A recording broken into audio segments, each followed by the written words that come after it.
रामकृष्ण हरी मंडळींनो, माऊली कीर्तन सोहळा महाराष्ट्रातील सर्वात लोकप्रिय असलेले एकमेव चॅनल सप्ताह कीर्तन, भागवत कथा, हरिजागर व लाईव्ह कार्यक्रमाकरिता अवश्य संपर्क करा।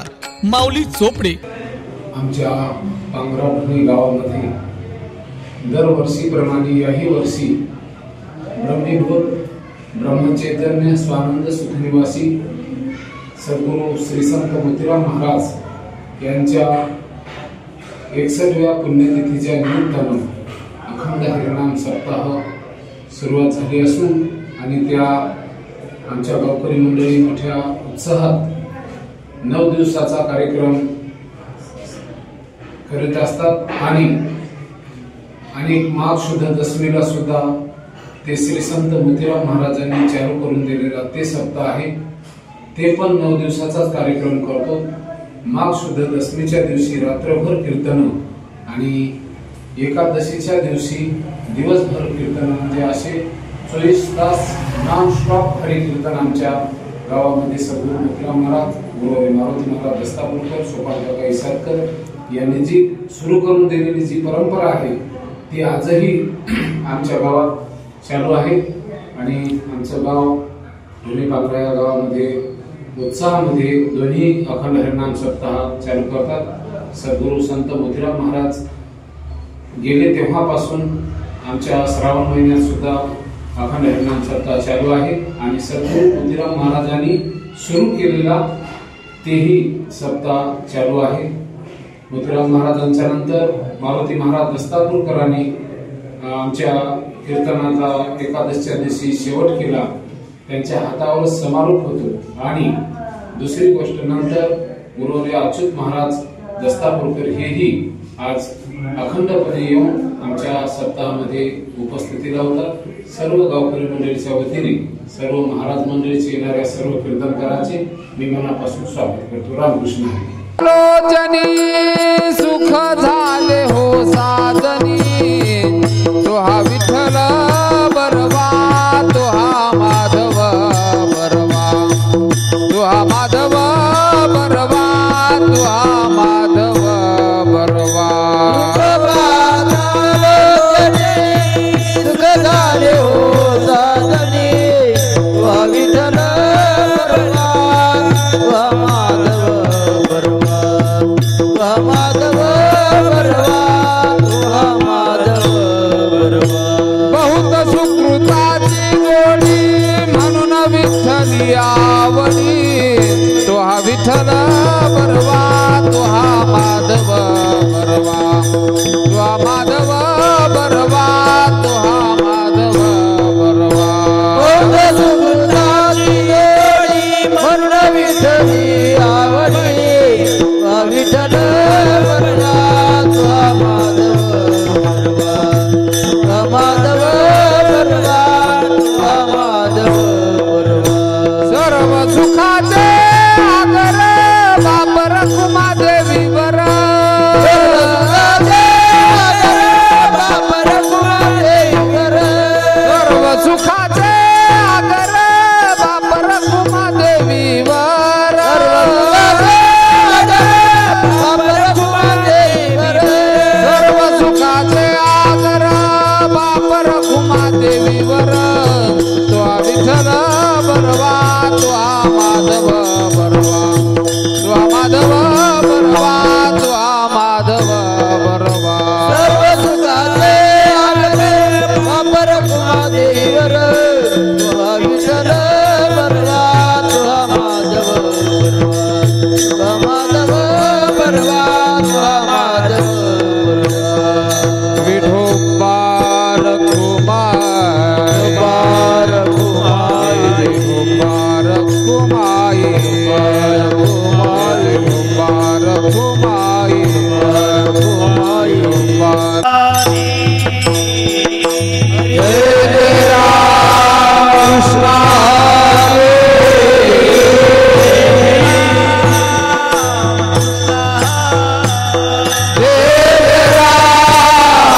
कृष्ण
बरवा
हे माझ तुम्ही कृपादान आजचे माझ तुम्ही कृपादान संत जनी माय बापे माय बापे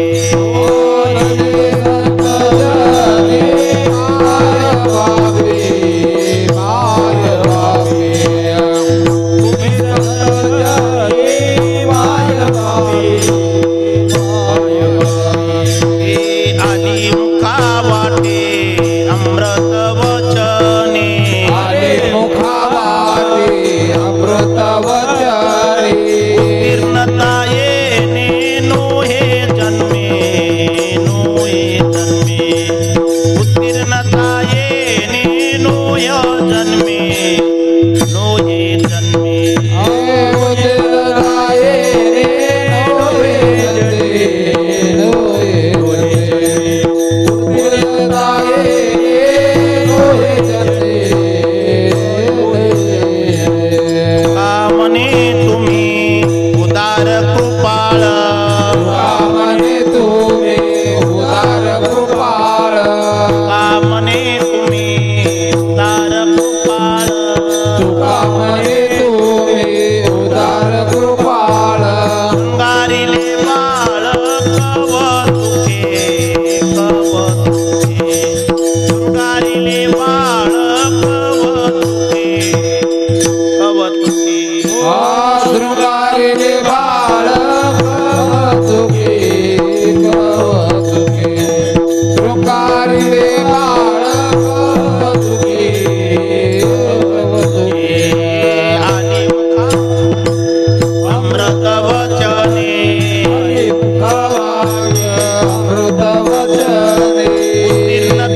वर्णन केले. अर्थ मोठा आहे, संतांचं परिपूर्ण वर्णन करणारा आहे. म्हणून आपल्या गावाचं काही परम भाग्य आहे.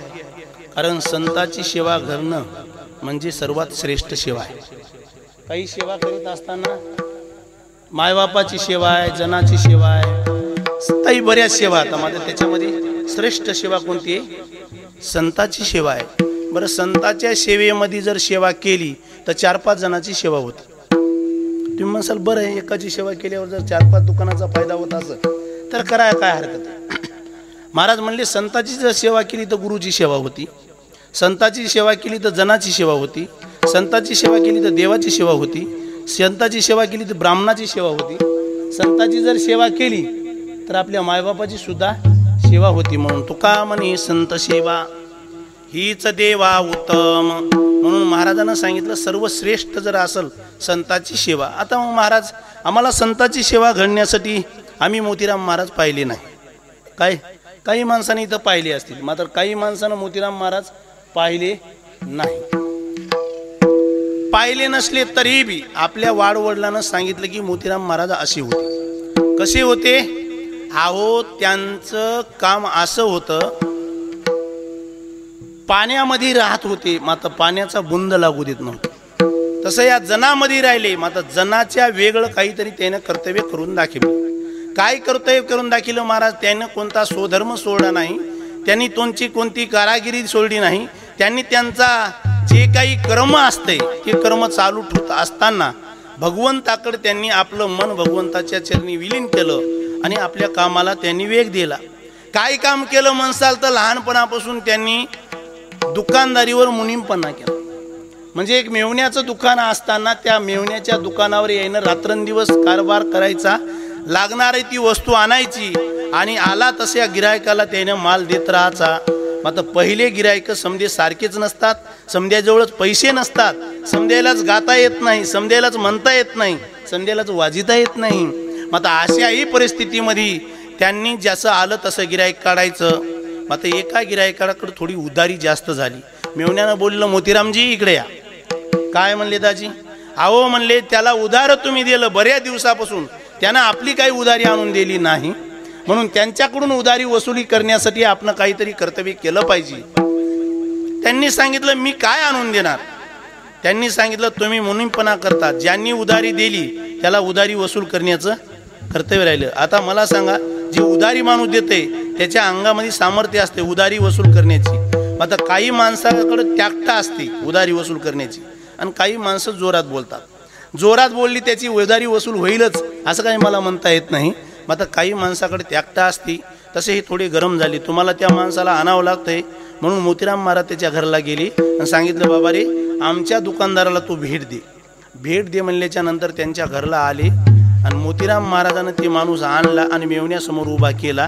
केल्याबरोबर मेवण्याला अति राग आला आणि रागाच्या भरामध्ये त्या गिरायकाला त्यांनी काय केलं? धक्काबुक्की केली. बरंच चापट हाणली तुमच्या म्हणण्यानुसार. मी जरा धक्काबुक्की बरी वाटली मला चापट म्हणण्यापेक्षा, म्हणून थोडं मी धक्काबुक्की केली. धक्काबुक्की केल्याच्या नंतर उघड्या डोळ्यानं मोतीराम महाराजांनी पाहिली. पाहिल्याच्या नंतर मोतीराम महाराजाच्या अंतःकरणामध्ये असा विचार झाला की आजपासून जे आपण करतो आणि आपल्यानं जर लोकाला मार भेटत असेल तर त्याच्या परता हे न केलेलं बरं. म्हणून त्यांनी काय केलं? त्या गोष्टीचा त्याग करला. आजपासून कोणाच्या कामावर राहायचं नाही, कोणाची चाकरी करायची नाही. मग एक काम करायचं आपण. काय काम करायचं? सारखं देवाचं भजन करायचं. भजन करीत असताना त्यांना देवाच्या कडे आपलं मन लावल्याच्या नंतर काही दिवस गेल्याच्या नंतर त्यांना महाराजाचं काहीतरी पुण्य फळाला आलं म्हणायचं. आणि महाराजाच्या स्वप्नामध्ये देवानं असा अनुग्रह केला की तुम्ही लोहगावला जा आणि तिथं तुम्ही काय करा? गुरु करा. आता गुरु कोण करायचा? असं एक शास्त्र सांगते, पाणी पिना छान के गुरु करना पछान के. म्हणून महाराजानं काय केलं पाहिजे? मोठ्या महाराजानं सांगितलं पाणी आणि माणसाची वाणी सांभाळली पाहिजे. त्याच्या एवढा माणूस मोठा एकही नाही. म्हणून पाणी पिना छान के गुरु करना पछान के. त्यांनी अनुग्रह स्वप्नामध्ये देवानं सांगितलं कोणाला गुरु करायचं? तर देवानं सांगितलं तुम्ही दत्तबुवा ठाकूरबुवाला गुरु करा. आता दत्तबुवाची ही जर परंपरा, ठाकूरबुवाची जर परंपरा पाहिली तर देवबाप्पा फार मोठी परंपरा आहे. काय परंपरा मोठी आहे? या परंपरेचा जर आपण थोडा शहानिशा केला तर या परंपरेमध्ये मोठमोठाले महात्मे होऊन गेले. नवे नवे यांच्या मालकीनीचं मला वाटते बुवासाहेबाच्या मालकीनीचं बाळात पण देवानं केलं. एवढं या परंपरेनं. काही काही परंपरा तर अशी आहे त्या ठाकूरबुवाच्या परंपरेमध्ये मरायचं जर असेल तर कोण्या वाटाला मरत नव्हती ती. ऐकाले का तुम्ही? आता आपण कोठेही मरतो, मात्र त्या ठाकूरबुवानं जर मरायचं म्हणलं तर जिथं मृदंगाचा टाळाचा विण्याचा आवाज येते त्या वाटेला त्यानं मरण पत्कारली. ही त्यांची परंपरा आहे. आता त्या आपल्या माऊलीच्या वाटणं जे कोणाचं रिंगण म्हणतात त्याला, ठाकूरबुवाचं रिंगण, ते रिंगण त्या नामदेव महाराज ठाकूरबुवाचं रिंगण आहे.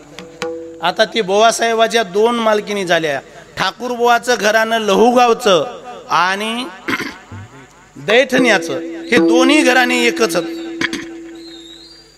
मग दोन्हीकडे काय याचा वाढवा झाला, तर त्याचं कारण आहे, ज्या वेळेस ठाकूर बुवासाहेब आपल्या घरी लहुगावला असताना त्यांची बहीण आली, आणि बहीण आल्याच्या नंतर जुन्या काळामध्ये आईसाहेबाला 1-1, 2-2 लुगडी राहायची, जास्त लुगडी नसायची. म्हणून त्यानं काय केलं, दुसरं लुगडं मिळत नाही म्हणून ते कलर आवडायला म्हणून बहिणीचं लुगडं बुवासाहेबाच्या मालकीने नेसलं आणि मालकिनीचं लुगडं बहिणीने नेसलं. तितक्यात बुवासाहेब बाहेरून आणले, पाय धुतल्याबरोबर, आणि ती बाईच समजून, म्हणजे बहीण समजून तिला सांगितलं, बाई मला तांब्या भरून दे. बाई तांब्या भरून दे म्हणल्यावर बाईनं मागं पाहिलं, पाहिल्याबरोबर कोण होतं, ती गिरजामाता होती, म्हणजे ठाकूर बुवासाहेबाची मालकीन होती. बुवासाहेबाच्या मालकीनला गिरजामातेनं सांगितलं, होय हो, तुम्हाला मी आहे म्हणून ओळखू ये ना का. ते म्हणले, बघ मी ओळखीलंय, मी काय लई पाहत नाही म्हणले, कारण तू या लुगडं तू नेसलं नाही, तू या लुगडं कोणाचं नेसलं, बाईचं नेसलं. मला वाटलं तू तिकडं तोंड असल्यामुळं मला वाटलं तू नसून कोण आहे, बाई. मग तुला आता मी बाई म्हणलो, म्हणून आजपासून संसार आपला होणार नाही, ही निर्निष्ठा आहे त्यांची. मग त्याने काय केलं, संसाराचा त्याग केला. त्याग केल्याच्या नंतर त्या मालकीनला वाटलं आपल्याला एकच मुलगा आहे, ते म्हणजे हरिबाबा. ठाकूरबुवाला समाधी लोहगावला त्यांची, कोणाची, त्या हरिबाबाची, बुवासाहेबाचा मुलगा ते हरिबुवा. आणि त्यावेळेस नंतर त्या मालकीनं त्याला मालकीन करून दिली. त्यांनी सांगितलं, मी आता लहुगावला राहणार नाही. मग ते म्हणले, तुम्ही दैठण्याला राहा. आणि दैठण्याला राहिल्याच्या नंतर तिकडं ती जी संतती झाली ती नामदेव बुवाची संतती. कोणाची, नामदेव बुवाची तिकडी संतती आहे, आणि इकडी हरिबाबाची संपत्ती आहे. विठाला विठाला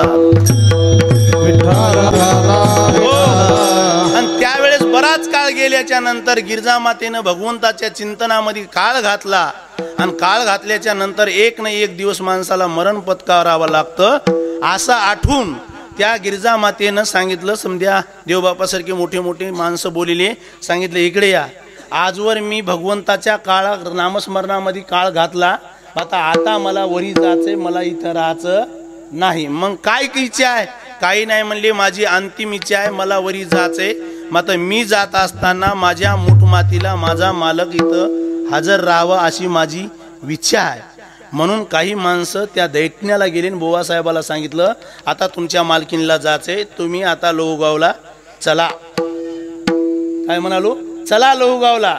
त्यावेळेस ठाकूरबुवानं सांगितलं, बुवासाहेबानं सांगितलं, मी आताच येत नाही, ती गेल्याच्या नंतर मी येणार आहे, नक्की तिच्या मौतीला येणार म्हणजे येणार.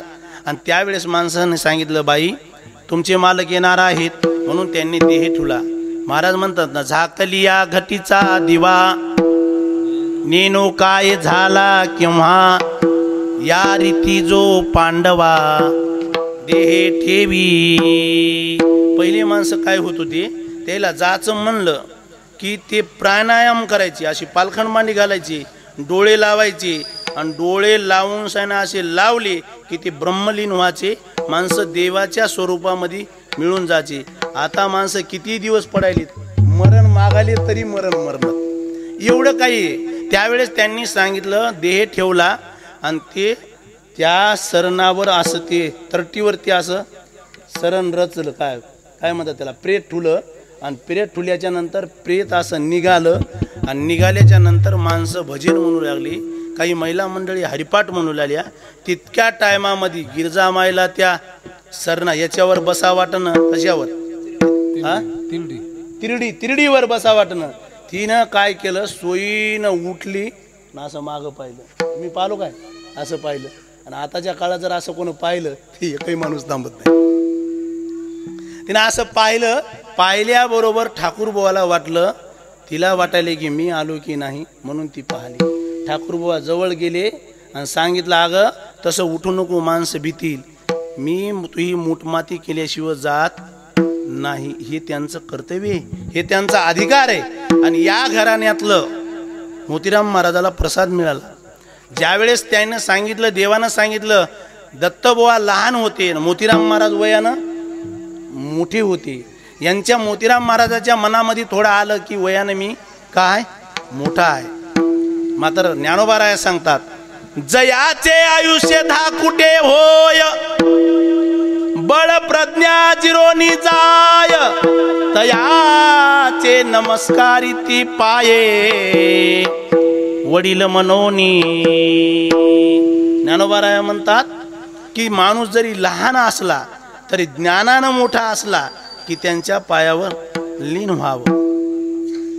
म्हणून त्यांनी ठाकूरबुवा हे दत्तबुवा गुरु केले.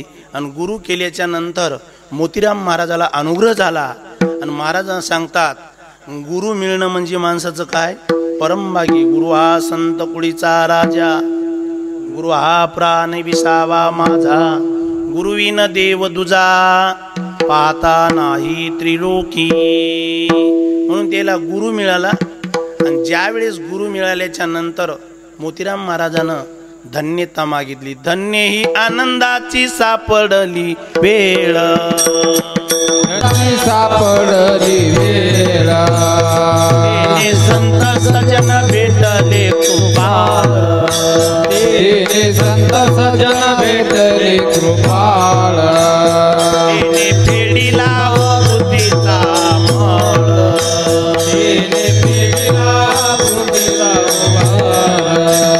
दृष्टी दाखविला यशोदेचा बाळवो, धनी आनंदाची सापडली वेळ, धनी आनंदाची सापडली वेळ.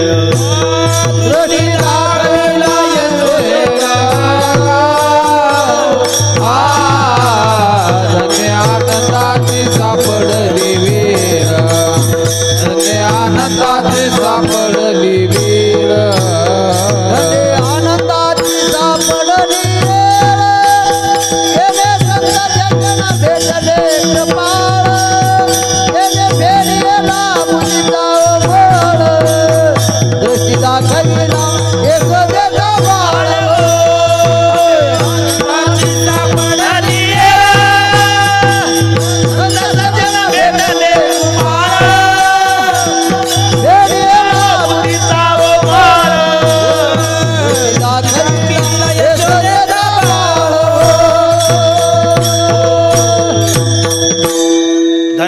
आनंदाची सापडली वेळ, तेने संत सजन भेटले कृपाळ, तेने फेडी लावो बुद्धीचा मळ, दृष्टी दाखविला यशोदेचा बाळवो,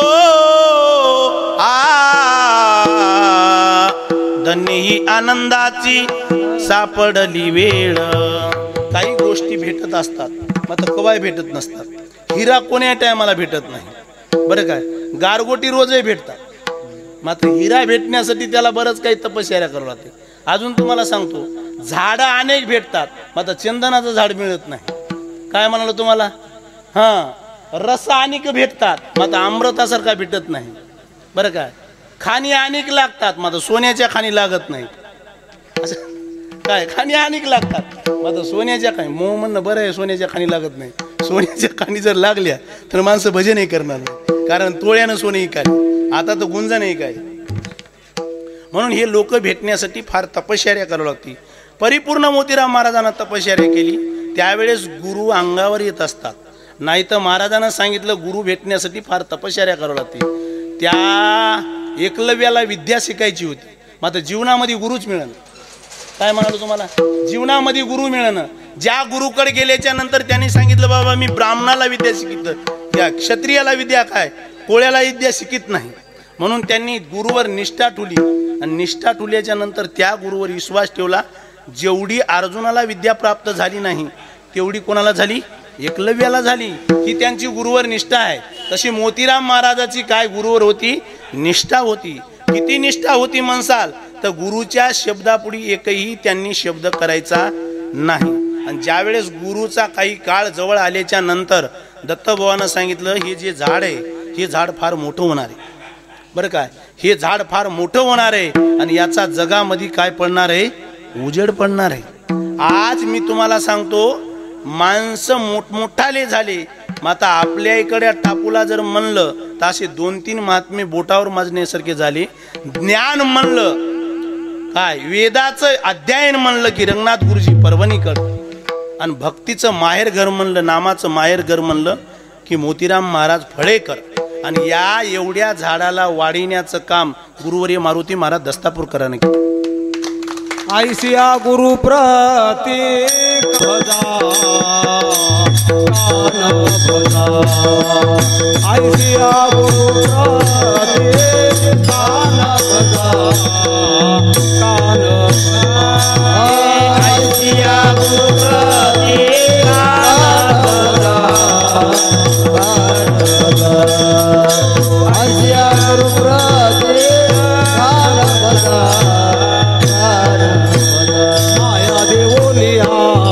ब्रह्म देतो हाती, माया घेवोनिया ब्रह्म देतो हाती, माया घेवोनिया ब्रह्म देतो हाती, माया घेवोनिया ब्रह्म देतो हाती.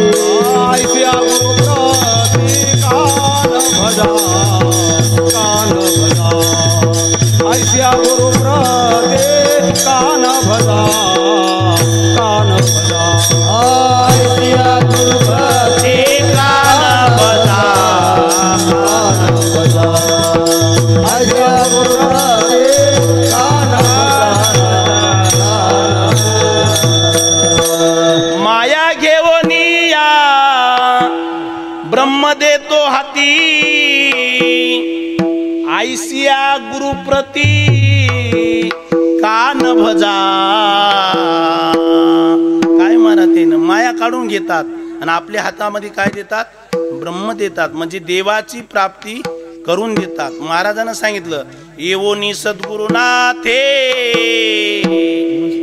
माता ठेवियला करू, अज्ञान तिमिर गेले शुद्ध मार्ग साचारू, गरजत चालियेलो पितला अज्ञान अंधारू. एका जनार्दनी माझा उद्धार, श्री गुरु उद्धार धर्म जागो गुरुमयी, जिने दाविला देव निवारोनी भवर जाळे, अवघा निरसला भीम. तरी देव बाबा कीर्तन करत असून काकडा विसरलाय हो मुळा. काय म्हणाल तुम्हाला, नाही तर काकड्याचे अभंग महाराज, काकड्याचे अभंग म्हणत असताना माणसाचं आयुष्य वाढतं. कामून या आपल्या शरीरामध्ये काही ठोके दिलेले आहेत. हे जर ठोके वाढवायचे असले तर कोण्या दवाखान्यात वाढवित नाही. जेवढं सुवास आपण लांब सोडतील तेवढं माणसाचं आयुष्य काय होते. म्हणून हे काकडा म्हणणं म्हणजे तेवढा सोपा नाही. या पहिले मोतीराम महाराज याचे, मोतीराम महाराज संघ मारुती महाराज याचे, कोंडजी महाराज याचे, काका याचे. त्यावेळेस आधी आल्या आल्या जेवाय बसायचे नाही. काय म्हणालो, आलं की त्यानं ज्या गावामध्ये ते पोहोचले पडश्या टेकिल्या, हातपाय धुतले, आणि धुतल्याच्या नंतर संत मांदेळी बसायची, आणि बसल्याच्या नंतर त्यानं काय करायची, दुपारतीला सुरुवात करायची. आणि ती दुपारती व्हायची, हरिपाठ व्हायचा, रात्री कीर्तन व्हायचे, आणि सकाळी सकाळी काकडा व्हायचा. हे आनंद होता. म्हणून त्यांनी आपल्याला मोतीराम महाराजाला अनुग्रह झाला. आणि अनुग्रह झाल्याच्या नंतर मग महाराजाला आज्ञा केली ठाकूरबुवानं, तुम्ही काय करा, कीर्तन करा. म्हणून महाराजानं पहिला अभंग घेतला, आम्ही नामाचे धारक नेनो प्रकार अनिक, सर्व भावी एक विठ्ठलची प्रमाण. रात्राच्या रात्र महाराजानं नियम चालू केली. मी तुम्हाला सांगतो की 2 घंटे 3 घंटे असे पुष्कळ आपण कीर्तन ऐकले असतील. अख्खा महाराष्ट्र जर नाही भारतभर जरी फिरले तर तुम्हाला एक एक कीर्तन केलेले असे बरेच गाव आढळले असतील. मात्र गावोगाव जाऊन रात्रभर कीर्तन करणारे एकच गाव असा एकच महाराष्ट्र आहे, ते म्हणजे महाराष्ट्र आहे. आणि या महाराष्ट्रामध्ये जर ही रात्रभराची परंपरा जर लावली असेल तर आजरेकराची परंपरा नाही, वास्कराची परंपरा नाही, किंवा कुठल्याही फळाची परंपरा नाही. फक्त रात्रभर कीर्तन करण्याची परंपरा एकच आहे. सद्गुरू मोतीराम महाराज आणि गुरुवर्य मारुती महाराज. ऐसे जागविले आवगे जन, ऐसे जागे जन, होते संचिता ते केले दान, होते संचिता ते केले दान. तुका म्हणे दुबळी कोण कोण, तुका म्हणे दुबळी कोण कोण. गेली वासुदेवाचे करुण वासुदेवा करे तो घेरा, वासुदेवा करे तो घेरा. गेली वासुदेवाची विसरू नका. वासुदेवा करे तो घेरा, वासुदेवा करे तो घेरा. आईसे जागविले अवघे जन, होते संचित तेही केले दान. तुका म्हणे दुबळी कोण कोण, गेली वासुदेवासी विसरू नका.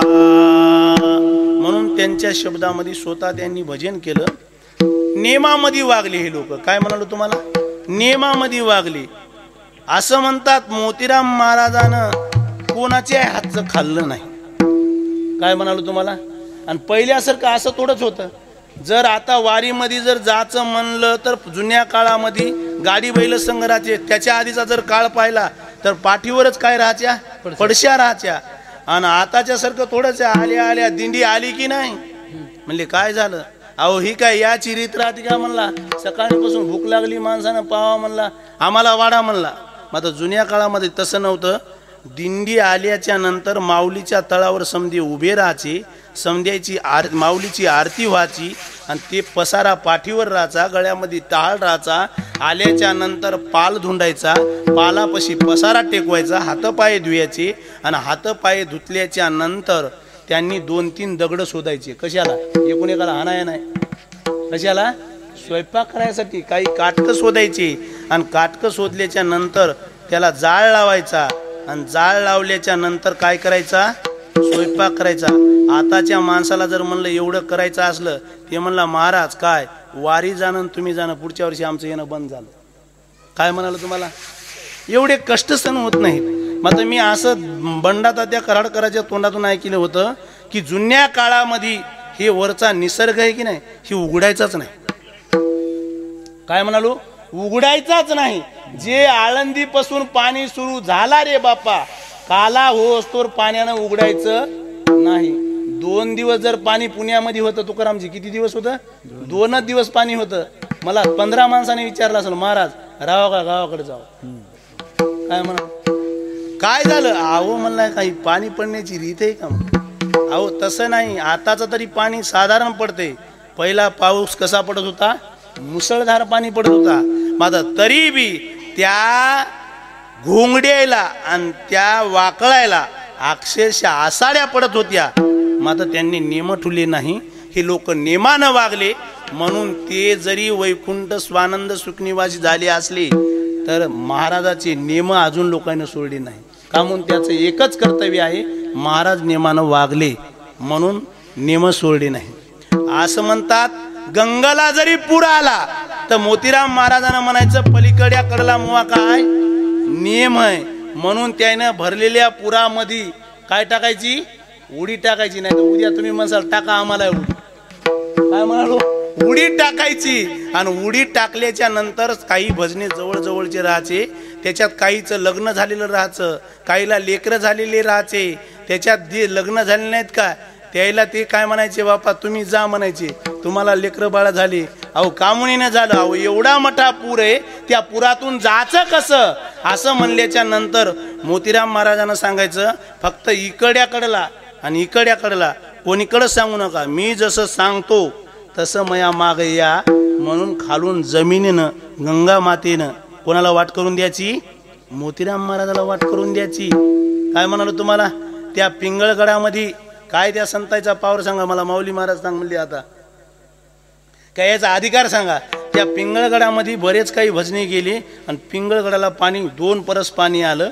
पाणी आल्याच्या नंतर मारुती महाराज समध्या भजनेला म्हणले, पोरो मया मागे येता का तुम्ही तिकडून गंगा खुडकून येता? काही ज्याची महाराजावर निष्ठा होती ते म्हणले, महाराज आम्ही तुमच्या संग येणार. आणि काही जरा होते, महाराज बाबा आपल्यातलेच होतं, आपल्याला तेवढा काय भरोसा, ते म्हणले महाराज आम्ही गंगा खेळाकून येतो. मग काही भजने गेली आणि महाराजांना अशी बैल पलीकडे सोडली, त्या बैलाच्या शेपटीला धरून काही भजने गेली. मग आता हे तालिमल्याचा राजा भाऊ एक भजने आता आहे ते, त्याला विचारत. तर त्यावेळेस ते गंगेतून गेले आणि अर्ध्या गंगेत गेल्याच्या नंतर त्याचा बैल पलीकडे जावा की नाही, ते बैल मागच कल्ला. मागं कल्ल्यावर याला वाटलं महाराज इकडे जातात आणि मी इकडे जाईल, म्हणून त्यानं तिकडे जाणाऱ्या बैलाची काय केली, शेपूट सोडून दिली. सोडून दिल्यावर राजा भाऊ गोच्या खवलाला. तितक्यात काही माणसानं सांगितलं, महाराज आपला राजा भाऊ बुडायला आहे. महाराज म्हणले, अरे बुडत नाही, पाणी लई लांब नाही म्हणले, पाणी घोट्या इतकंच आहे. आणि खरंच राजा भाऊच्या पाणी किती लागलं, घोट्या इतकं. राजू भाऊची ही बातमी ताळलिमल्यामध्ये, म्हणजे पिंगळगडा आणि ताळलिमला लई लांब नाही, म्हणजे हा म्हणता बातमी कुठं पोहोचली, ताळलिमल्यामध्ये बातमी पोहोचली. ताळलिमल्यामध्ये बातमी पोहोचल्यावर राजा भाऊची माय महाराजाकडं अशी चिरकाळ्या ठोकीतच आली, महाराज काय महाराजू दाखवा. आताच्या महाराजाला जर तसं म्हणलं असतं की नाही, महाराज चळचळच कापला असता. महाराज म्हणले, हे बघ तुझा राजू हे मंदिरात झोपलाय, तू या राजूला काहीही होणार नाही याची गॅरंटी देतो. का म्हणून माझ्या गुरुची मला पुण्य आहे, म्हणून माझा हे अधिकार आहे. मी काय म्हणतो तुम्हाला, महाराजाला माणसाला महाराजाला चोर वाढ देतील याच्यात नवल नाही बरं काय. महाराजाला पाण्यानं सुद्धा गंगा मातेनं सुद्धा नेमक करण्यासाठी कधी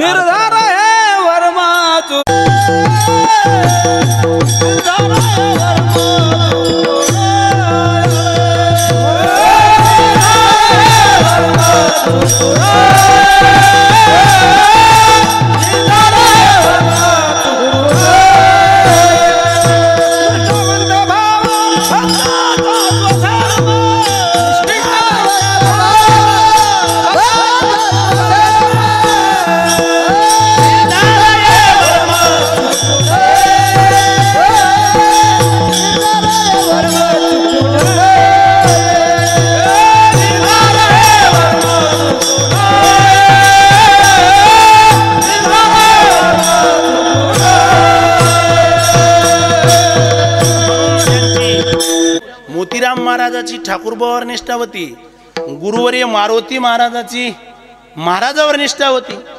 किती निष्ठा आहे, मी दोन एक दृष्टांत सांगतो आणि मी माझ्या अभंगाकडे येतो. माझा टाइम जवळजवळ संपत झाला आहे.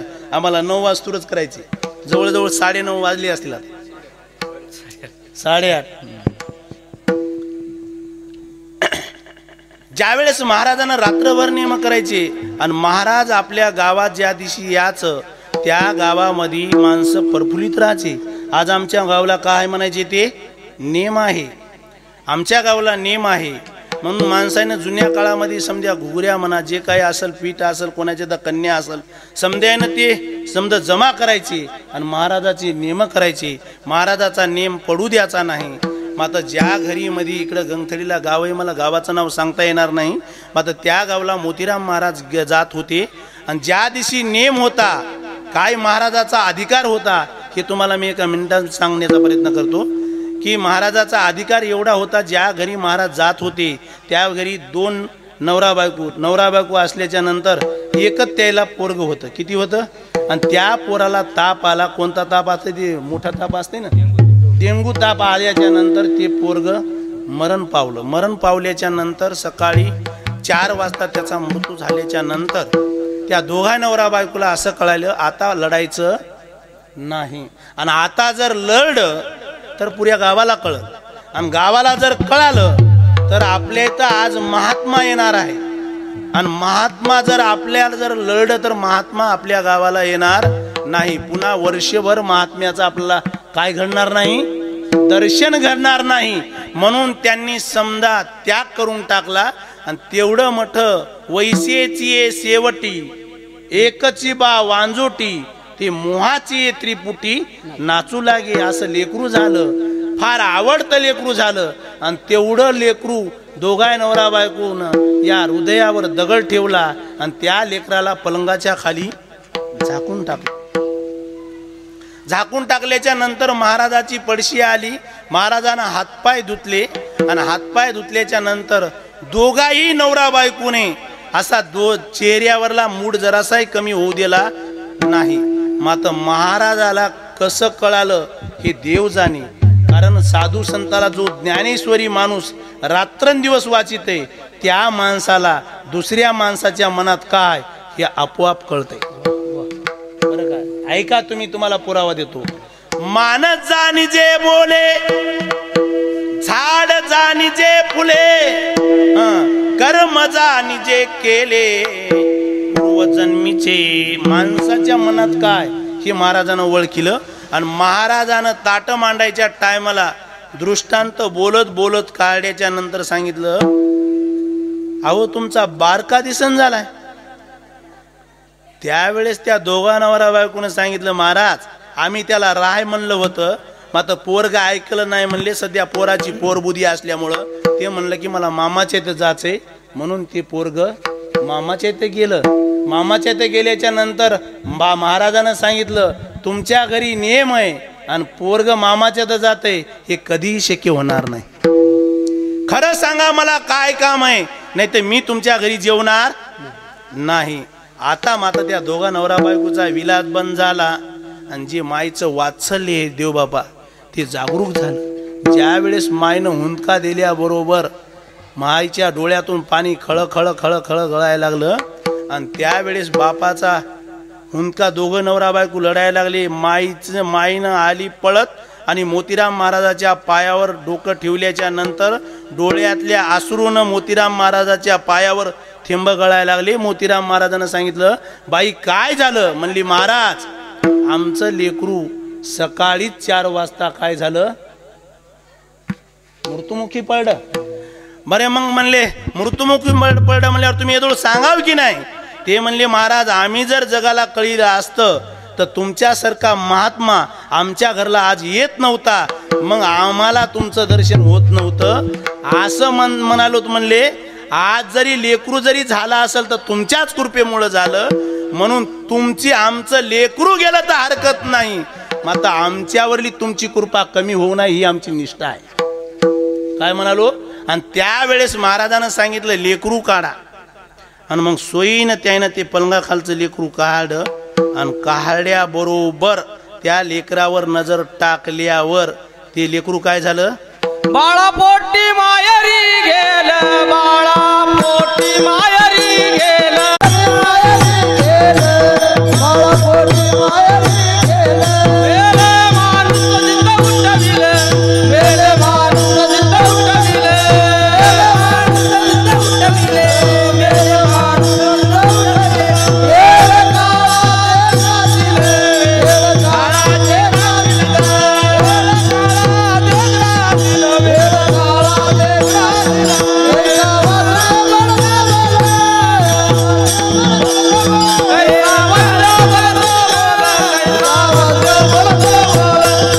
वेले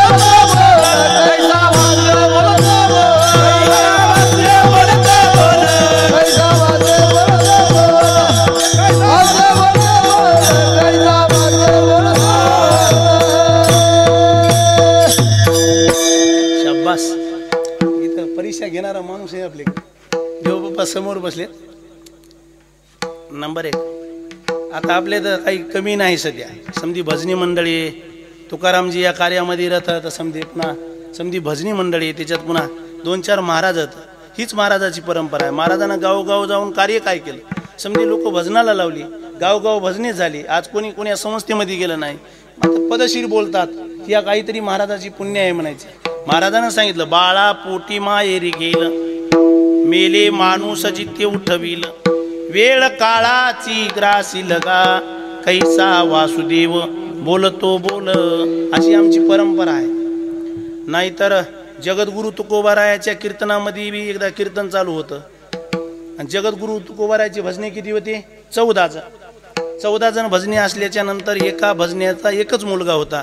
ते बी त्याला ताप आल्याच्या नंतर त्याचं पोट दुखू लागलं. पोट एवढं फुगलं की फार त्रास झाला त्याला.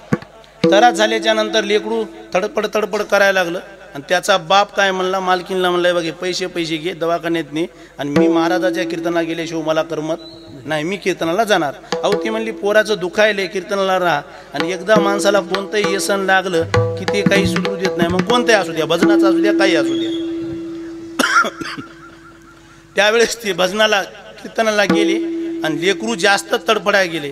तडफडायला गेल्याच्या नंतर काही गावातल्या शेजारणी पाजारणी आल्या.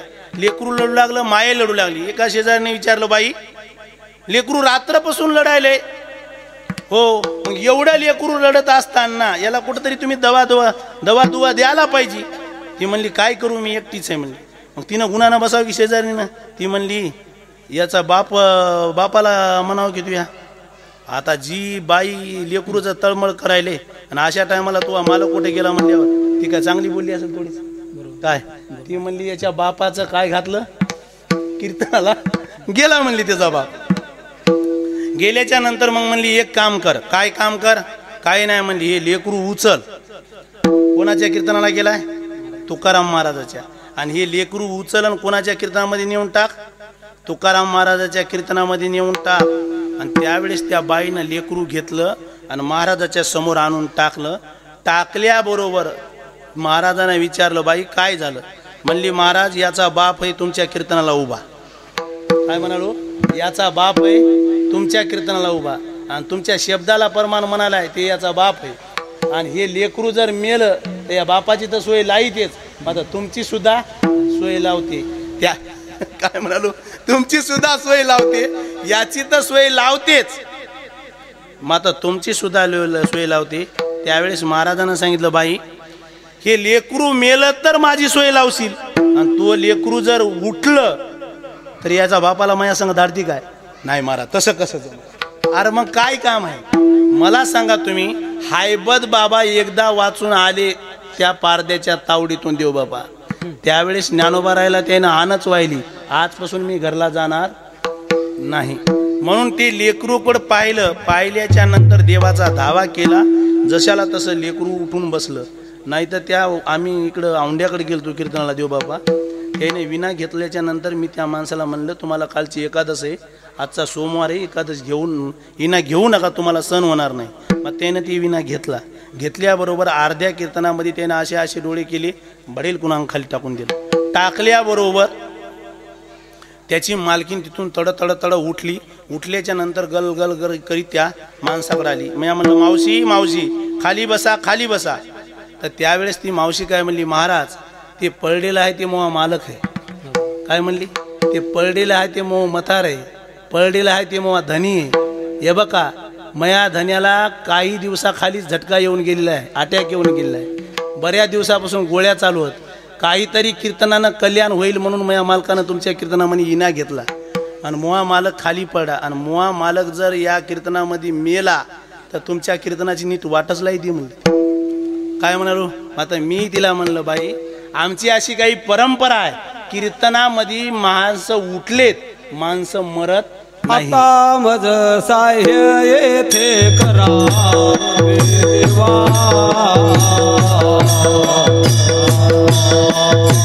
हे तुझे देवा सकळ देवा, हे तुझे देवा सकळ देवा.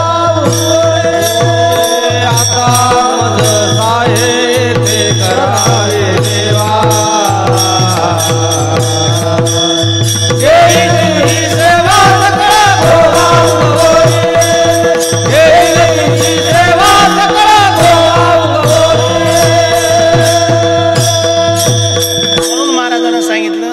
काय अधिकार आहे. कीर्तनामध्ये माणूस मेलेले उठले हे साधू संतांचा आशीर्वाद आहे.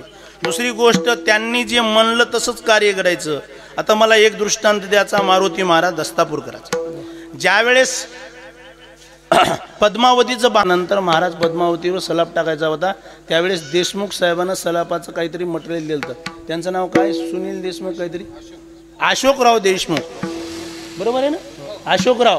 आणि त्यावेळेस त्यांनी ते महाराजाला समज काही मटेरियल दिल्याच्या नंतर महाराज डायरेक्टच म्हणायचे, हे तुम्हाला काम करावं लागते. मग मोठमोठाले माणसं महाराजा संघ राहायची. आणि महाराजाचा शब्द आला की लोकांना सोन्यासारखा वाटायचा. आता संध्याकाळच्या 12 वाजता जरी आपल्या गावाला मारुती महाराज येतो म्हणलं जुन्या काळामध्ये, तर देवबापा तुम्ही काय म्हणायची, या महाराज. आणि 12-1 वाजता जरी महाराज आले तर महाराजाची गाडी आली बरं का मामा. महाराजाची गाडी आल्यावर माणसं काय करायचे, खडक भडभड भडभड पाराकडे यायचे.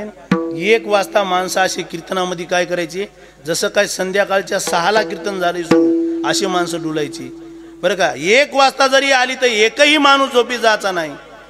काय आमचं भाग्य बिघडलं की संध्याकाळच्या 7 वाजता कीर्तन सुरू केलं तरी माणसं झोपीच चालली. काय म्हणाल तुम्हाला, एवढा महाराजाचा अधिकार. म्हणून महाराजांना प्रत्येक माणसाला, मोठ्या माणसाला काही ना तरी काम सांगायचे. अजून तुम्हाला सांगतो, मोठ्या महाराजांना म्हणजा, अरे माणूस मोठा आहे आणि हे माणूस आपल्याजवळ राहू द्या, कधीतरी माणूस हे काम करील. काय काम करील, वाटणं वारीच्या पंगत करील. नाही कुठे एखादं बांधकाम निघालं, कोण्या एखाद्या देवळाला कमी पडलं तर असे मोठी माणसं आपल्या संग लागतात. म्हणून महाराजानं काय केलं, समजा काही सिमेंट कालविण्याचं महाराजानं त्या काळाला 2 मिशनी आणल्या त्या सलाब टाकण्यासाठी. आणि समजा मटेरियल कालवायच्या टायमाला बरेच काही माणसं आली देवबापासारखे, दर्शन घेतलं. महाराज आजच्या दिवस सलापाचं काम राहू द्या. महाराज म्हणले का म्हणून राहू द्या. अहो म्हणले सलापाचं काम राहू द्या कशासाठी, समधीकून आभाळ आले म्हणले. ते बी आभाळ का साधन आहे म्हणले, काळं भोर आभाळ आले. आणि हे बघा पाणी पडायले म्हणले. आता लोहगावच्या पलीकडे पाणी सुरू झाले, इकडं पात्र्याला पाणी सुरू झाले, दस्तापुरावर पाणी सुरू झाले, खालून लिमल्याला पाणी सुरू व्हाले म्हणले. त्याच्यासाठी पाणी आता 2 मिनिटांमध्ये पाणी येतंय म्हणले. येतंय म्हणल्यावर महाराजाच्या अंगावर निस्ती बनील होती. आणि महाराजानं सांगितलं पूर्ण सिमेंट कालवा, गिट्टी कालवा, वाळू कालवा. आणि जी अंगावर बनील होती ती बनील काढली. आणि महाराज भिंतीवर जाऊन बसले आणि चला करा म्हणले मिशनी सुरू. पाणी येत नाही, किती पाणी पडल म्हणले, भोवतालून पडल. मग आता आपल्या सलापावर पाणी पडलं. पाळी लळा त्यांचा पंढरीनाथ, पंढरीनाथ, पाळी लळा त्यांचा पंढरीनाथ.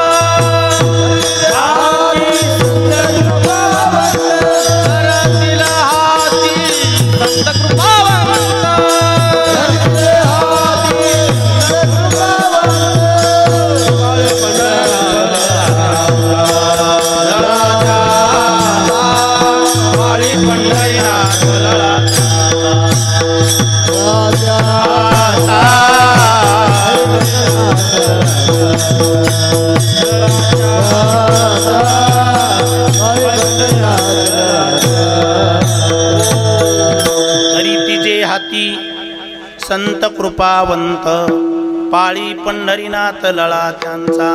तुम्ही अच्युतात्म निर्धारी, देव तुमचा आज्ञाधारी. तुम्ही म्हणाल त्या ते उद्धरी, एरवी हाती न धरी अनाथे. एरवी हाती न धरी अनाथे. म्हणून महाराजांना सांगितलं टाका सलाब, काहीच होणार नाही, पाणी येणार नाही. खरंच समधिकून पाणी पडलं. मग आता कुठं पाणी पडलं नाही. देवबापा गावाचं नाव सांगितलं नाही, महाराजाचं नाव सांगत नाही, फक्त गोपीतराव द्या. एका महाराजाच्या कीर्तनाला गेलो आम्ही, फार मोठा महाराज होता. ते बी गावाच्या खाल्लाकडून येता वेळेस बँड वाजीत आणलं त्या महाराजाला. बँड वाजीत आणलं, तिथून रांगोळी टाकीत आणल्या, पुढे फुलं टाकू लागली. महाराज असं येऊ लागली. त्या टायमाला महाराजाचं कीर्तनाला सुरू व्हायच्या टायमाला बजरीच काही आभाळ आलं. आणि आभाळ आल्याच्या नंतर त्या महाराजाला विचारलं माणसानं, महाराज कीर्तन मंदिरात ठेवावं का बाहेर घ्यावं. मग महाराजांना काय म्हणायला पाहिजे, बाबा तुमच्या आकारासारखं पहा, पाणी तर आभाळ आले आता. मग ते काय म्हणले महाराज, पाण्याचा थेंब सुद्धा कीर्तन होस्तूर येणार. काय म्हणालो, पाण्याचा थेंब सुद्धा कीर्तन होस्तूर येणार नाही. भजन सुरू झालं, भजन्याचं ठोबा रुखमाई झाली. भजने महाराजाने विना घेतला, चाल म्हणली, महाराजानं कंबर बांधली. जे जे पाणी आलं माणसं धरधोतर की पळती. जे पाणीच उघडं ना. आणि त्यावेळेस पुढे माणसं म्हणजे महाराज कसं काय झालं. कारण महाराज म्हणले आता मी काय करू, मला काय म्हणायचं, हे ऐकणं मध्ये तेवढं सोपं नाही. देवानं गोष्टी ऐकणं तेवढं सोपं नाही.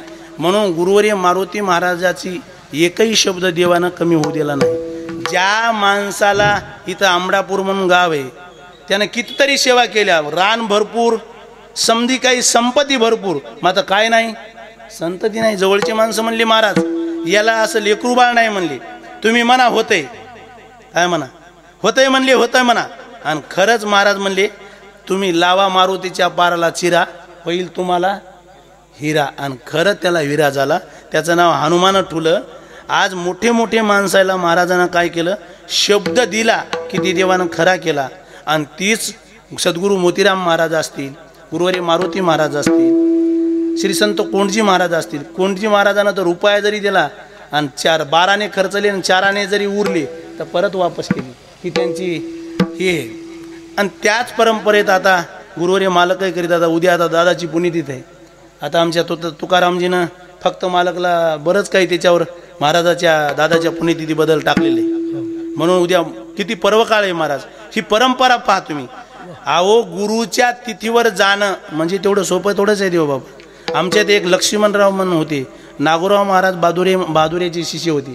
त्यानं जाते वेळेस 4-5 दिवसांना आधी सांगितले नागोराव बापूची पुण्यतिथी कोण दिवशी, त्या दिवशी मला जायचं.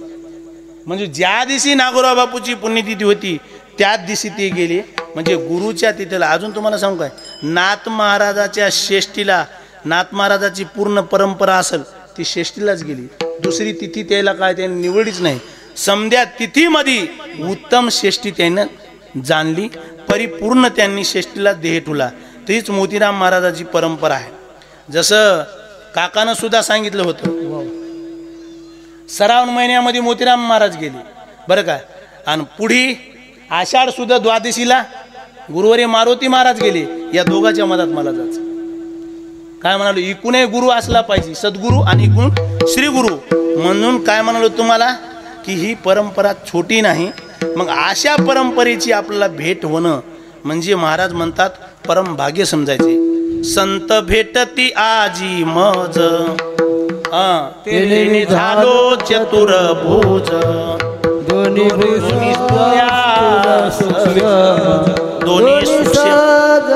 वाढिल्या आलिंगन सुख वाटे. म्हणून ज्या दिवशी संत भेटतात त्या दिवशी परंपरा आहे. महाराजांना सांगितलं धन्य आज दिन संत दर्शनाचा, अनंत जन्मीचा शिन गेला. धन्य आज दिन झाले संताचे दर्शन, झाले संताचे दर्शन, झाले संताचे दर्शन.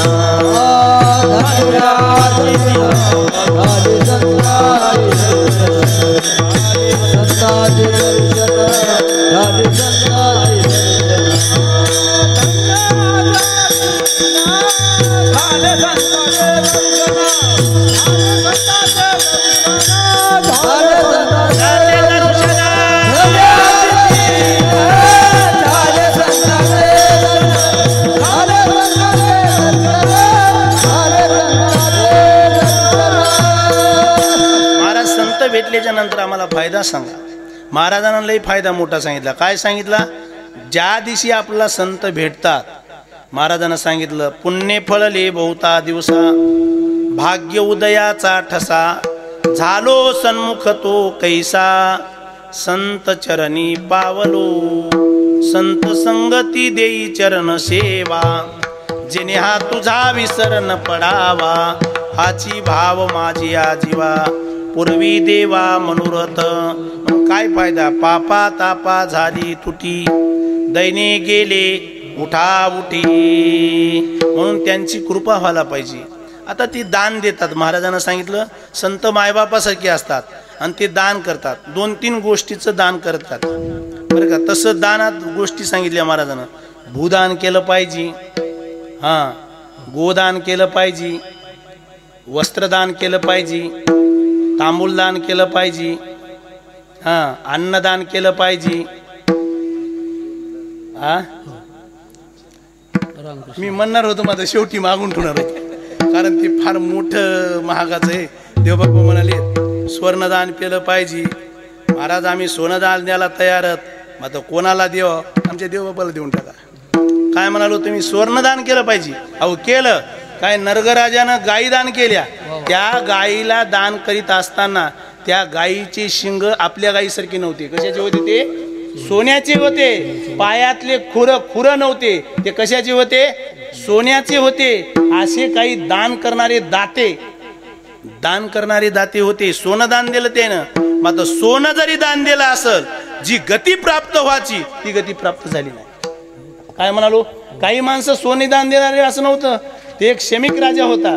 त्यांनी त्यांच्यापाशी एक ब्राह्मण मागाय आल्याच्या नंतर त्यानं हिरा मोहऱ्या मागितल्या बरोबर त्यांनी सांगितलं, मी काही वाटून बेजार झालो म्हणली. आता माझ्याजवळ समज संपलं म्हणली. मग एक काम करा म्हणली, मी सूर्यवंशातला आहे म्हणली आणि माझा देव ऐकत आहे म्हणली. म्हणून त्या शमिक राजानं वरी इंद्रलोकातल्या लोकाला आज्ञा केली आणि त्यावेळेस वरूनच मोदरा पडायला लागल्या, त्या मोहरा पडायला लागल्या, सोनं पडायला लागला, ते बिस्कट सोनं पडायला लागले. माझ्याकडे काय पाहिले त्या टायमाला जर आपण समधी असते तर बरंच काही घेतलं असतं. एवढं ते सोनं पडायचं आणि ज्या झाडावर पडत होतं ते झाड होतं आपट्याचं. कशाचं होतं? आणि म्हणूनच तेव्हापासून त्या आपट्याला माणसं आपण काय मानल्या जाते? सोनं. त्या ब्राह्मणाला जेवढं नेता येईल, काय म्हणाल तुम्हाला, नेता येईल तेवढं त्यानं पूर्ण नेलं आणि ते राहिलेलं सोनं अजूनही त्या झाडावर तसंच राहिले. लागत असलं तर कोणाला जा. काय म्हणलं तुम्हाला? हे स्वर्ण दान देणारे माणसं दान केलं पाहिजे. मात्र मी काय म्हणालो, दान करणारे भरपूर हे दानाचे प्रकार सांगितलेत. मात्र शुद्ध दान बरं काय, आणि अति आपल्याला लागणारं दान जर कोण केलं असेल तर संतांनी केलं. या संताचे हे दे, या संताचे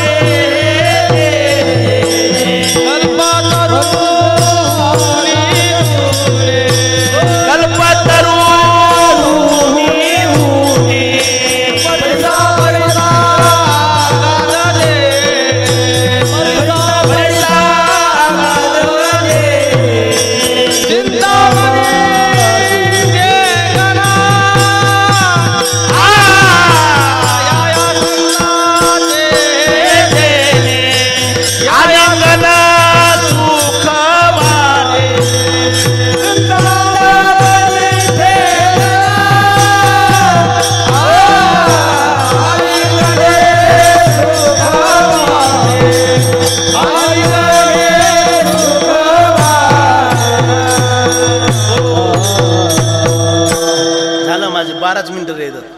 मी काय म्हणलं तुम्हाला की या संताचेनी देणे कल्पतरुनी दुने परिसा आगाध नेणे चिंतामणी ठेंगणा. महाराजांना दान केलं, काही वस्तू दान सांगितल्या. ही वस्तू ही जी आता प्रमाण झालं की या संताचेनी देणे कल्पतरू. आता कल्पतरू का असं झाड आहे, ते झाड कसं आहे कोणाला सांगता येईल का? नाही सांगता येत. मग मी सांगतो ऐका. ती मसाल कस काय सांगता? मी काही तुकाराम महाराजाचा परमाना घेणार आहे त्याच्यामध्ये. तुकाराम महाराजांना असं वर्णन केलंय, कल्पतरूचं झाड म्हणजे बाबळीसारखं आहे. कल्पतरूचं झाड म्हणजे कसं आहे? बाबळीसारखं. तुम्हाला जर विचारलं अमृताचा कलर कसा आहे तर तुम्ही सांगू शकत नाही. आता मी सांगू शकतो. तुम्ही मसाल कस काय? ज्ञानोबारायचा पुरावा घ्या. काय घ्यायचंय? ज्ञानोबाराय म्हणतात, ईसाचे कांदे वाटोनी तया नाम अमृत ठेवणी. कांद्याचा रस कसा असते? पांढरा. मग अमृताचा रस कसा आहे? ही दक्षिणा वेगळी लागते. काय म्हणाल तुम्हाला की हे कल्पतरूचं झाड बाबळीच्या सारखं आहे आणि अशा बाबळीचं झाड होतं. बाबळीचं झाड वाटलं त्या माणसाला आणि उन्हाळ्याचे दिवस आणि उन्हाळ्याच्या दिवसामध्ये अंग रखरख झालेलं, ऊन लागायले, डोसक्याला काही नाही, पियाला पाणी नाही, पोटात भूक लागली आणि अशा टायमाला हातामध्ये कमंडलू घेऊन काठी घेऊन एक माणूस जाऊ लागला दुपारच्या भरी 1 वाजता. जात असताना कोणी नाही, झाडाची दाट सावली दिसली आणि त्या झाडाखाली जाऊन हे माणूस बसला. बसल्याबरोबर त्या झाडा असं दाट असल्यामुळं गार हवा लागायला लागली आणि तेवढी हवा लागल्यावर त्याच्या मनात आलं, काय झाड आहे राव म्हणला. असं झाड म्हणला उभ्या आयुष्य 20 वर्षे 22 वर्षे 27 वर्षे झाले, मग आता अशा झाडाखाली मी एकदाही बसलो नाही. मग आता अशा झाडाखाली बसलो म्हणला काय वारं लागायले म्हणून थोडं जरासं गरम का होईना आता गुळणा कराया पाणी पाहिजे होतं राव म्हणला असं म्हणणं गार जियारच पुढे आलं की पाण्याचा आल्याबरोबर तोंडाला लावल्याबरोबर जे जे पाणी पिलं म्हणसाल आणि नुसतं पाणी पिल्यावर एकादशीच्या दिवशी निरार एकादश करते काय आणि त्यानं जर पाणी पिलं तर ते पाणी चलतावाळी असं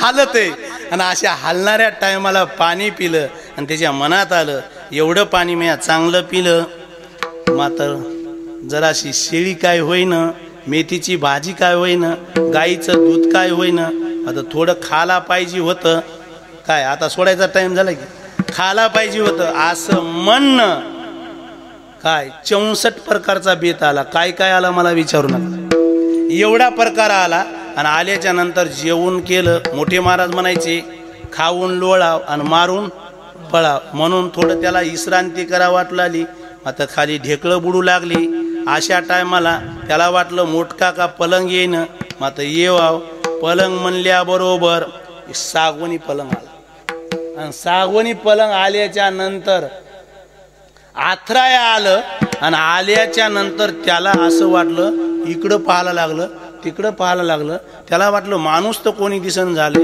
आणि म्हणली ती वस्तू आली आणि माणूस दिसन कोणीतरी हे आघटित कर्तव्य असलं पाहिजे कोणीतरी हे भूताचा प्रकार असला पाहिजे भूत हे काय रे बापा पुढचं काय म्हणायचं होतं तुम्हाला मला कळालं मग आता इथं रोग बस झाला आवडीचा धनी पुरवितो आवडीचा धनी पुरवितो आवडीचा धनी पुरवितो आवडीचा धनी पुरवितो कामधेनु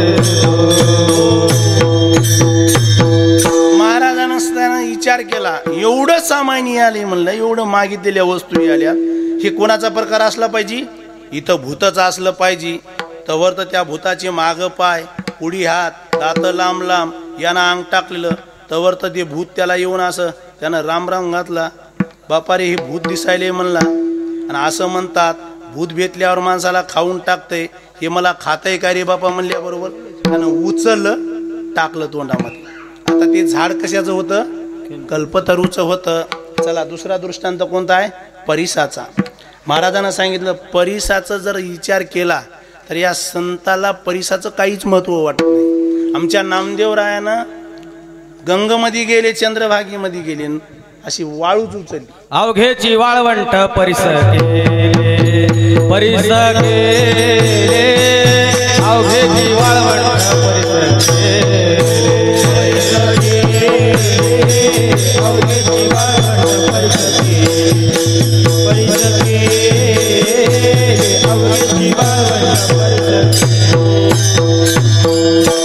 समजा वाळवंट त्यानं काय करून टाकलं परिस टाकलं परिस आणि त्यावेळेस त्या काय त्या परिसा भागवताला म्हणाले कोणता खडा उचला आणि काय करा या माईकाला लावा इथं नाही हो तिथं म्हणालो कोणता खडा उचला आणि या माईकाला याला लावा तर तसं करून पाहिलं त्यानं समजे परिसच झाली आणि परिस झाल्याच्या नंतर नामदेवरायाला त्या परिसाचं काहीच वाटत नाही मग आता महाराजाने एक उपमा दिली लोहो परिसाची नसा हे उपमा सद्गुरु महिमा आगाधची मला पुढे जायचे तिसरा दृष्टांत महाराजाचा कामधेनूचा कामधेनू पोष काय कामधेनू दवडीजे का ओझे म्हणून सांडीजे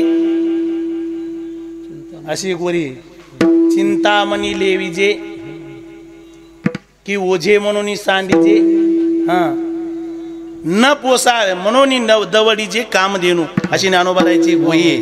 महाराजांना चिंतामणी लेविजे की ओझे म्हणून सांडीजे कामधेनू दवडीजे न पोसावे म्हणून कामधेनू आहे, चिंतामणी आहे. मग आता संताच्या याच्यामध्ये कमी आहेत. आता महाराजांना सांगितलं संत देतात त्याच्या बरोबरीच्या काही वस्तू होतात, मात्र याच्यापेक्षा बी संताचं देणं वेगळं आहे. काय महाराजांना दिले अक्षय अभयदान गा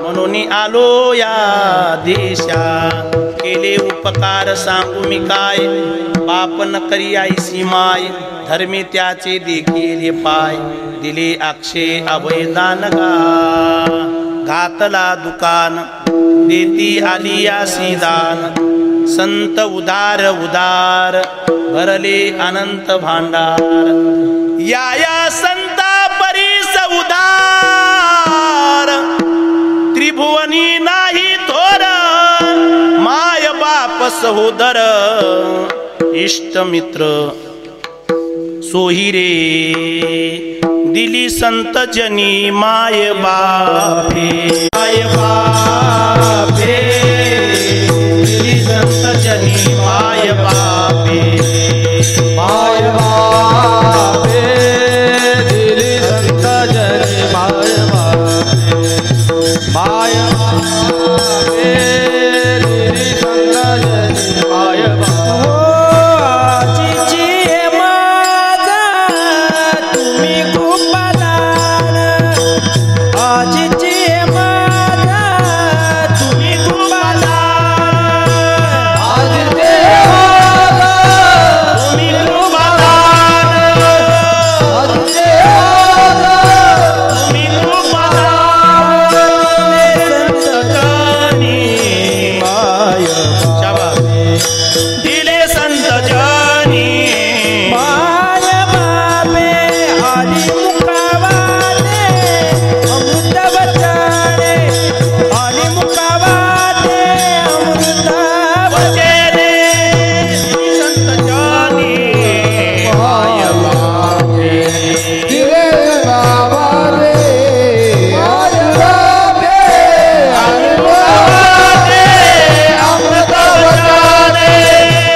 पहिल्या चरणामध्ये वर्णन केलं. काय दिलं महाराज?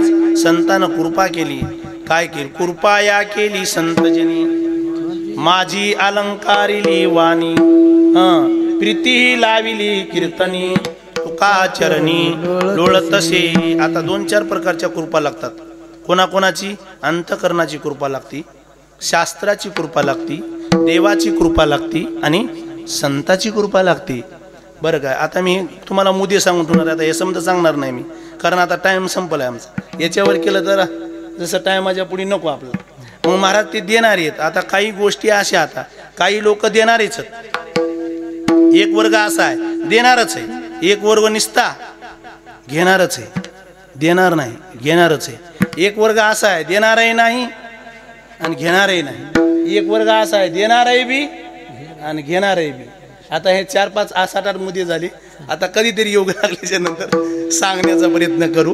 म्हणून महाराज ती संत बोलतात कसा साचा आणि मवाळ मितुले आणि रसाळ शब्द जैसे कल्होळ अमृताचे अमृतासारखं बोलतात. मुखी अमृताची वाणी देहे देवाचे कारणी विठ्ठल विठ्ठल वाणी अमृत हे संजीवनी. म्हणून अमृतासारखं बोलतात, गोड बोलतात. समजे संतला कसं बोलतात? गोड बोलतात. आणि माणसानं कसं बोललं पाहिजे? गोड बोललं पाहिजे. लेकराला सुद्धा मालकिनीला सुद्धा घरात वसवस न केलं पाहिजे. समजायला प्रेम दिलं पाहिजे. मला सांगा, रागात न राहिलं पाहिजे, तानामध्ये न राहिलं पाहिजे, कोणावर सुटलं न पाहिजे. अहो सुटल्यानं रागराग केल्यानं हानी होती. जवळच्या माणसाला माणूस आवडत नाही. का हो तुकारामजी? काय म्हणालो तुम्हाला? माणसानं गोड राहिलं पाहिजे. झालं आता 50 वर्षे गेले, आपल्याकडून कोणाला दुःख वाटू नाही. काय म्हणालो तुम्हाला? अहो हे लई दिवस आयुष्य नाही, संसारात सुख नाही, म्हणून काहीतरी आपल्या मुखातून गोड बोलले. अजून म्हणालो का तुम्हाला? पण संध्याकाळच्या ATM मध्ये संध्याकाळच्या 12 वाजता पैसे काढायतील. मात्र ही माणसं जर एकदा दूर गेली तर कोण्याही काळामध्ये जोडता येत नाही. मोठे महाराज म्हणायचे, माणसं महाराज गावात आले की माणसं झोपीतून उठून याचे. असं महाराजाचं वागणं होतं. जगाला ते गोड बोलले म्हणून त्यांनी काय केलं, समध्या जगाचा सांभाळ केला. सांभाळिले सांभाळिले सांभाळिले अनाथा तुम्ही सांभाळिले संती भय निरसली खंती. तुका म्हणे तुम्ही उदार कृपाळ शृंगारिले बाळ कवतुके बाळका लेव विजेलेने.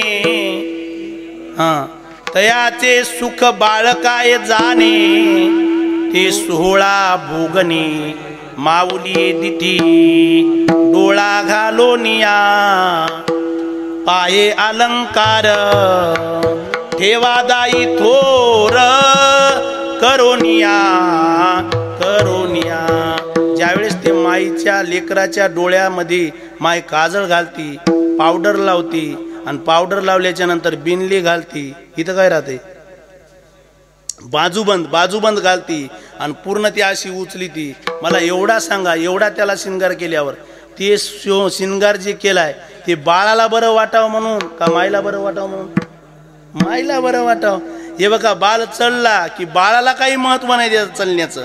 मात्र ती बाई ज्याचं पोरग लेकरू आहे ती म्हणती, महाराज इकडे या, मोहा बाळ कसा चाललाय, त्याच्या मायला भूषण वाटते. तसं तुम्ही आम्ही जर संसारात चांगलं राहिलो तर साधू संताला आनंद वाटते. म्हणून महाराजांना सांगितलं, तुका म्हणे तुम्ही उदार कृपाळ शृंगारिले बाळ कवतुके आली मुखा वाटे अमृत वचने उत्तीर्णता येणे नो हे जन्मी म्हणून येता मत येता अवकाश.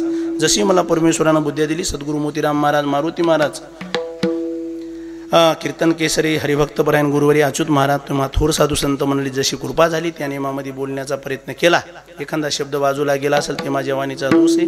देवबाबा बसलेले सर्व प्रभू तुम्ही महिषाची या मूर्ती, मी दुबळा अर्चित तशी भक्ती म्हणून बोल जरी गंगावती शिवकार आलगी.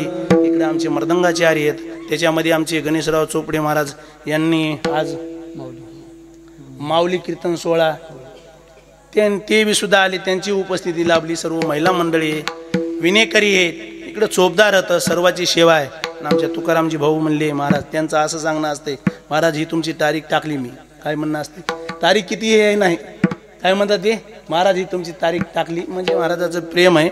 आणि महाराजांना आज सांगितलं, महाराज आपण 7 ते 9 कीर्तन करू. आज चतुर्थी असल्यामुळं आता जवळजवळ 9 वाजून काहीतरी 2 मिनिटं झालीच असतील. म्हणून 9 वाजून 17 मिनिटाला काय चंद्र उदव आहे. म्हणून आज चतुर्थी असल्यामुळं महापर्वकाळ आहे. अशा पर्वकाळावर मोतीराम महाराजाची सेवा आहे. माझ्यासारख्या पामराला करण्याचा योग आला, मी माझं परम भाग्य समजितो. म्हणून ही ब्रह्मनिष्ठ ब्रह्मीभूत आपलं पूर्ण आयुष्य भगवंताच्या चरती विलीन करून टाकला असे सद्गुरू मोतीराम महाराज आणि त्यांच्याच आज्ञेमध्ये वागलेले एकही शब्द मागं पुढे न वागणारे असे गुरुवर्य मारुती महाराज दस्तापूरकर, कोणजी महाराज डिग्रसकर आणि सोपान काका विसादकर आदी करून साधू संताला त्यांच्या चरणी लीन होतो आणि मी माझ्या वाणीला आराम देतो. विठोबार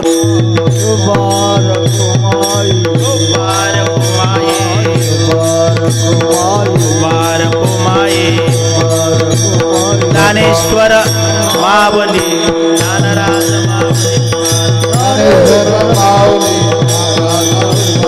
तुकाराम तुकाराम तुकाराम तुकाराम तुकाराम तुकाराम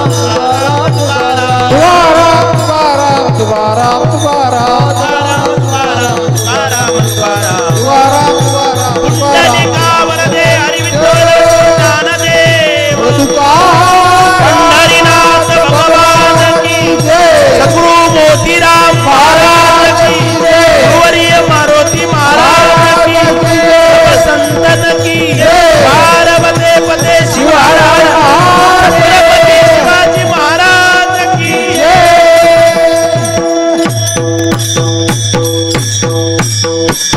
विठ्ठल जय जय विठ्ठल जय जय विठ्ठल जय विठ्ठल जय जय विठ्ठल. ज्ञानी विज्ञान राजा केवल तेजा सेठ साधू संत कैला माझा विज्ञान राजा बोली विश्व ब्रह्म देवी रामदला हरिग्रंथ केवल तेजा सेठ साधू संत कैला माझा विज्ञान राजा तुकारामा स्वामी सुखरामा स्थानमूर्ती पाहिला रामा तुकारामा रवी संग्रास भाषण दैवते शिवगोपाले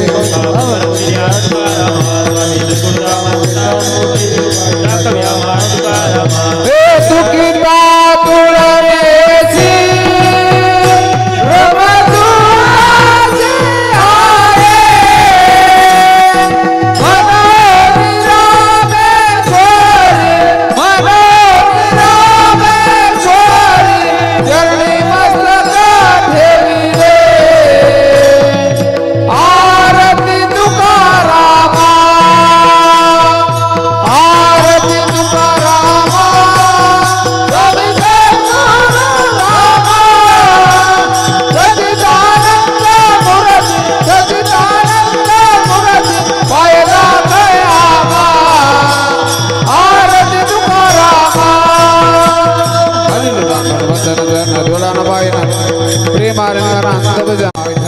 आज आपल्या श्री संत मोतीराम महाराज अखंड हरिनाम सप्ताहामधील आज 7वी कीर्तनाची सेवा श्री हरिभक्त पारायण बबन महाराज मुडीकर यांनी अगदी येळेवर येऊन आपली सेवा पार पाडली। त्यांचे गावकरी मंडळीच्या वतीने हार्दिक स्वागत आहे। तसेच आज या कीर्तनासाठी महाराजांचे चिरंजीव शुभम भैया मुडीकर यांचंही गावकरी मंडळीच्या वतीने स्वागत आहे।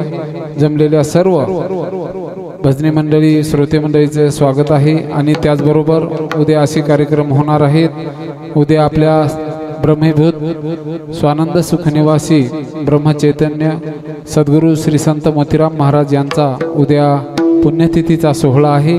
उद्या असे कार्यक्रम होतील। उद्या दुपारी 2 ते 4 या वेळामध्ये आणि बरोबर आहे 2 ते 4 या वेळामध्ये भागवत महाराज ठाकूरबुवा काऊलगावकर यांचं पूजेचं कीर्तन होईल। आणि रात्री आणि नंतर 4 ते 6 महाप्रसाद होईल। तरी या महाप्रसादासाठी सर्व गावकरी मंडळींनी सर्वांनी महाराजांनी सर्वांनी उपस्थित राहण्याची कृपा करावी।